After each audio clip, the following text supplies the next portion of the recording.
Қазақстандық эстрада жұлдызы Қайрат Нұртас 10 жастағы ұлы Хан Нұртасқа жеке автокөлік сыйлады. Бұл туралы Қайрат Нұртастың анасы, белгілі продюсер Гүлзира Айдарбекова өзінің әлеуметтік желідегі парақшасында жариялады. Ханды құттықтап қойыңыздар. Машиналы болды. Папасының да, мамасының да қолы тимейді. Шопыры таситын болады, деп жазды Гүлзира Айдарбекова. Айта кетейік, жуырда Қайрат Нұртастың жары Жұлдыз Әбдікаримова 5-ші сәбиін дүниеге әкелген еді. Бұған дейін Қайрат Нұртас ұлына да, қыздарына да өте қымбат бағалы сыйлық жасап жүргенін айтты.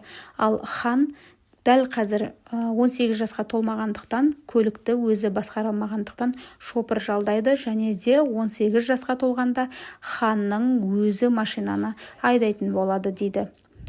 Бізбен бірге болыңыздар, біздің арнамызға тіркеле кетіңіздер, өз ойларыңызбен, пікірлеріңізбен бөлісе кетіңіздер.